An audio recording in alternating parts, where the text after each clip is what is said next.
Prime Minister Modi inaugurated the new Pamban Bridge. The new bridge has made travel between Rameswaram and Mandapam easier. Pamban is the country's first vertical lift railway sea bridge. RBI took a major step, reduced the repo rate by 25 basis points. Home loan and car loan customers will now have to pay lower EMIs. The United Nations released a report on maternal mortality. India reached second place in maternal mortality cases. Nigeria is at the first place.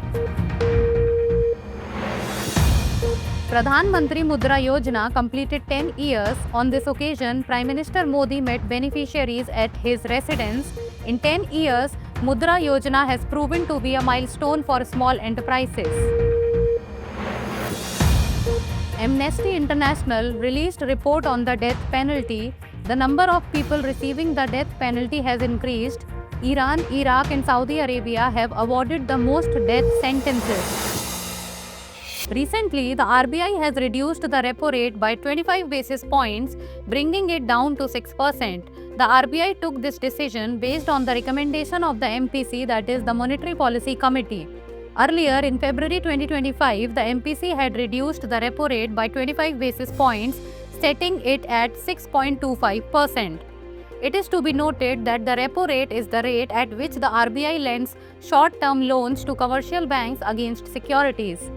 A decrease in the repo rate benefits borrowers as RBI makes loans cheaper. When loans become cheaper, industry players can take loans to start new projects. This in turn will create job opportunities in the market. It is noteworthy that under Section 45ZB of the RBI Act 1934, the central government constitutes the MPC. In September 2016, the first 6-member MPC was formed. This committee includes 3 members from the RBI and the remaining 3 members are appointed by the central government. The governor of the RBI is the ex officio chairperson of the committee, while the deputy governor of the RBI is also an ex officio member. Recently, the Pradhan Mantri Mudra Yojana completed 10 years. On this occasion, Prime Minister Narendra Modi met with beneficiaries of the Mudra Yojana at his residence. It is worth mentioning that the Pradhan Mantri Mudra Yojana was launched on 8th April 2015. It is a flagship scheme of the central government. Its objective is to provide funding to small enterprises and micro enterprises. Since its launch, 52 crore loans have been provided under the Pradhan Mantri Mudra Yojana. Under the Pradhan Mantri Mudra Yojana, collateral-free loans of up to Rs 20 lakh are given. 4 categories have been defined under the scheme, which include Shishu, Kishore, Tarun and Tarun Plus. Under Shishu, loans of up to Rs 50,000 are given. Under Kishore, loans from above Rs 50,000 to Rs 5 lakh are provided. Under Tarun, loans above Rs 5 lakh and up to Rs 10 lakh are made available. When the scheme was launched, it had only 3 categories. In the year 2024, the loan limit under this scheme was increased to Rs 20 lakh. Along with this, a new category called Tarun Plus was added, which covers loans from above Rs 10 lakh to Rs 20 lakh. These loans are provided through commercial banks, regional rural banks, small finance banks and non-banking finance companies. To implement this scheme properly, the Finance Minister made a provision for Mudra in 2016 budget. For your information, Mudra stands for Micro Units Development and Refinance Agency Limited. It functions as a refinancing agency in the form of an institution. Recently, Prime Minister Narendra Modi inaugurated the new Pamban Bridge. It is the country's first vertical lift railway sea bridge. This bridge has been built in place of the 110-year-old bridge which connects Rameswaram to Mandapam in Tamil Nadu, located on the Indian mainland. It is worth mentioning that the old Pamban Bridge was built in 1914 and was India's first sea bridge. This bridge was very important for trade and pilgrimage. Meanwhile, the new bridge has been built to overcome the limitations of the old structure. It has been designed to ensure durability, better maritime navigation, and higher capacity in the future. Its objective is to improve regional connectivity and promote economic development. The new Pamban Bridge has been constructed by RVNL, that is Rail Vikas Nigam Limited. This bridge is about 2.08 kilometers long. It has a lift span of 72.5 meters, which can be raised 17 meters to allow ships to pass. It has been made suitable for heavy freight trains and modern trains like Vande Bharat. The new steel bridge is coated with polysiloxane, which will protect it from rust and the saline water of the sea. For your information, the old Pamban Bridge was closed in 2022 due to corrosion. Since then, rail connectivity between Rameswaram and Mandapam had been broken. Recently, Prime Minister Narendra Modi was on a 3-day official visit to Sri Lanka. During this visit, he inaugurated 2 railway projects in Anuradhapura. These railway projects are India assisted. One of the railway projects is the 128-kilometer long Maho-Umanthai railway line, which has been renovated with Indian assistance of $91.27 million, while the second railway project is the advanced signaling system from Maho to Anuradhapura. It is noteworthy that the construction of the signaling system was done with $14.89 million in Indian grant assistance. The signaling system is a system that helps in the safe and efficient operation of trains. It prevents trains from colliding and derailing while also maintaining a safe distance between trains. As for Sri Lanka, it is an island nation located in the northern part of the Indian Ocean in South Asia. Its capital is Colombo. The Palk Strait is situated between the Tamil Nadu state of India and the Jaffna district in Sri Lanka's North Province.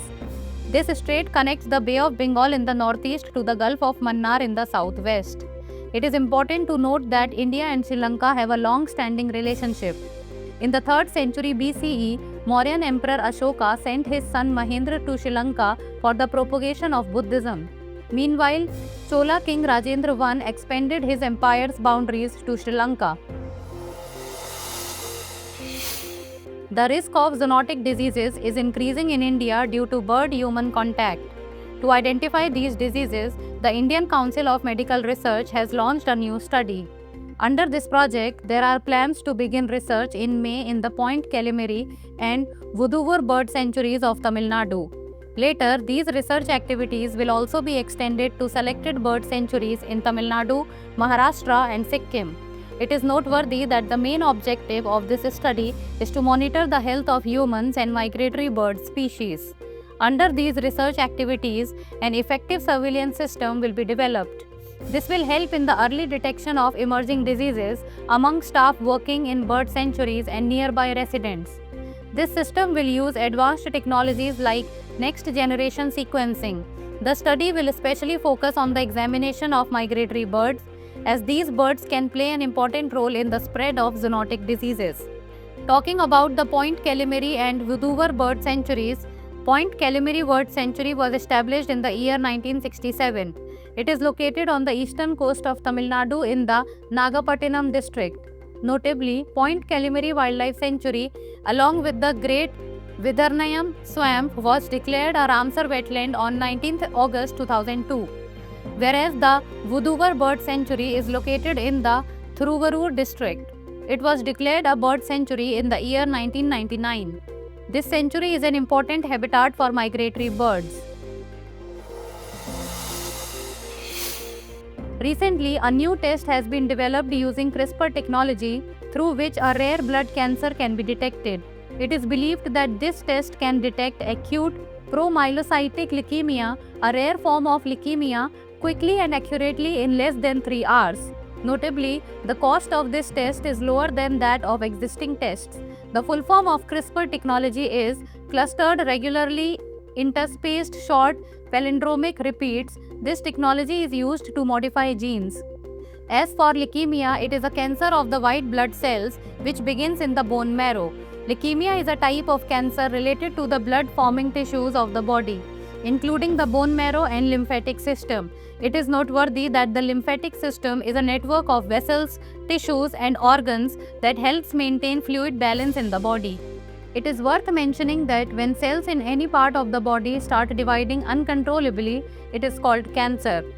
These abnormal cells, known as cancer cells, are capable of invading and destroying healthy tissues and organs. Notably, lung, prostate, colorectal, stomach, and liver cancers are the most common types of cancer among men. Meanwhile, breast, colorectal, lung, cervical, and thyroid cancers are the most common cancers among women.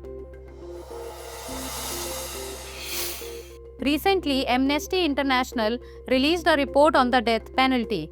According to the report, the number of people sentenced to death around the world last year was the highest in nearly a decade. The highest numbers were recorded in Iran, Iraq, and Saudi Arabia, where these countries accounted for nearly 91% of all executions.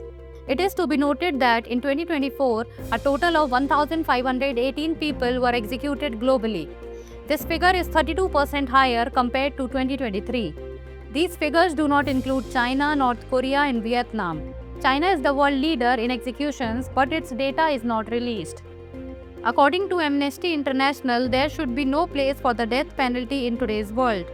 The report states that countries around the world are using the death penalty as a weapon. According to Amnesty International, there are around 145 countries in the world that have declared the death penalty illegal. It is noteworthy that the death penalty is legal in India and it is awarded for serious crimes. In the Indian legal system, the death penalty is given only for the most serious and heinous crimes. For your information, Amnesty International is a global non-governmental organization that works for human rights at the international level. Recently, the United Nations released a report on maternal mortality. This report, titled Trends in Maternal Mortality 2000 to 2023, states that India ranks second in maternal mortality. The report has been prepared by the World Health Organization, UNICEF, United Nations Population Fund, World Bank, and the United Nations Department of Economic and Social Affairs. According to the report, in 2023, both the Democratic Republic of the Congo and India are in second place for maternal deaths. Notably, in India, there were 52 maternal deaths every day in the year 2023. Nigeria ranks first in maternal mortality. The report also mentions that in 2023, apart from Nigeria, only 3 other countries, India, the Democratic Republic of the Congo, and Pakistan, recorded more than 10,000 maternal deaths.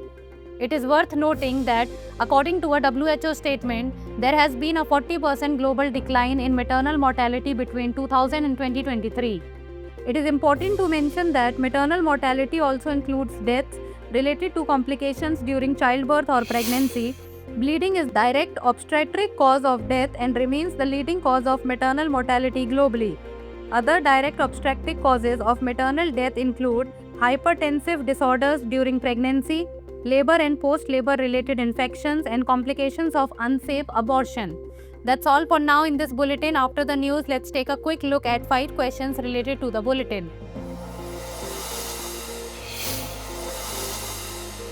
Consider the following statements regarding the Monetary Policy Committee. It is constituted by the central government under the RBI Act 1934. The MPC was formed for the first time in 2016. There are 4 members from RBI in this committee. How many of the above statements are correct? Only 1, only 2, all 3, none. Consider the following statements regarding the Pradhan Mantri Mudra Yojana. It was launched on 8th April 2015. It is a flagship scheme of the central government. The scheme includes 3 categories: Shishu, Kishore, and Tarun. How many of the above statements are incorrect? Only 1, only 2, all 3, none. Consider the following statements regarding the new Pamban Bridge. It is the country's first vertical lift railway sea bridge. It connects Rameswaram to Mandapam in Tamil Nadu. The steel structure of this new bridge is coated with Polysilox. How many of the above statements are incorrect? Only 1, only 2, all 3, none. Consider the following statements regarding the Point Calimere Wildlife Sanctuary. It was established in the year 1967. It shares a boundary with the states of Tamil Nadu and Andhra Pradesh. It was declared a Ramsar wetland in 2002 along with the Great Vidaranyam Swamp. How many of the above statements are correct? Only 1, only 2, all 3, none. Consider the following statements regarding leukemia. It is a type of blood cancer. It generally causes paralysis in humans. It is treated only through chemotherapy. How many of the above statements are correct? Only one, only two, all three, none. Recently, India has granted geographical indication tags to 4 special spices. These spices include Amravati Pipali from Maharashtra, Warangal Chapata chili from Telangana, Virudunagar Samba Vatal chili from Tamil Nadu, and Thaladan Grambu from Kerala. This will help maintain the uniqueness of these spices and enable farmers to get better market value for their produce. It is to be noted that a GI tag or geographical indication is a type of identification mark given to products associated with a specific place or region. It is generally given to agricultural, natural, or manufactured goods, including handicrafts, industrial items, and food products. Recently, the world's largest environmentally friendly container ship, MSC Turkey, arrived at Vizhinjam International Seaport in Thiruvananthapuram. This is the first time such a massive ship has entered South Asian waters. It is worth mentioning that MSC Turkey is operated by the Mediterranean Shipping Company and it is considered a marvel of modern engineering. It can carry several thousand containers at once, making it one of the largest container ships ever built. Its per container carbon footprint is the lowest. It uses fuel more efficiently and plays a key role in reducing pollution in maritime transport. Recently, the 7th phase of the Poshan Pakhwada was launched. This Pakhwada will run from 8th April to 22nd April 2025. This year, the focus is on improving digital access for maternal and child nutrition beneficiaries and addressing childhood obesity. It is an annual program aimed at improving nutrition across India. Its objective is to fight malnutrition and enhancing the tracking of health and nutrition services. The program promotes healthy eating habits and aims to bring lasting changes for a healthier future. Recently, President Draupadi Murmu undertook a 2-day state visit to Portugal. During this time, she was honored with the City of Honor in Lisbon. This historic visit coincides with the 50th anniversary of India-Portugal diplomatic relations. It is to be noted that Portugal is the westernmost country of the European continent, located on the western edge of the Iberian Peninsula. Its geographical location borders Spain to the north and east, and the North Atlantic Ocean to the south and west. Its capital, Lisbon, is one of the oldest cities in Europe and is famous for its maritime and colonial history. Portugal's climate is maritime temperate. Recently, Singapore's Changi Airport became the best airport in the world. It earned this title by surpassing Doha's Hamad Airport, which has secured first place last year. In the Skytrax World Airport Awards 2025 rankings, Asian airports topped the list, including Tokyo's Haneda and Narita and Seoul's Incheon, all ranked in the top 5. In recent years, one of the most improved airports is Hong Kong International Airport, which rose from 33rd place 2 years ago to 6th place. Recently, the American company Colossal Biosciences achieved a major breakthrough. Using gene editing and cloning technology, the company gave birth to 3 dire wolf pups with the help of ancient DNA samples, effectively bringing the extinct species back to life. Instead of traditional cloning, scientists adopted a less invasive method. In this process, special cells were taken from the grey wolf, which matched the DNA of the dire wolf. Through this process, the first successful de-extinction of the dire wolf has been achieved, making it possible to revive extinct creatures. Dire wolves became extinct around 10,000 to 13,000 years ago.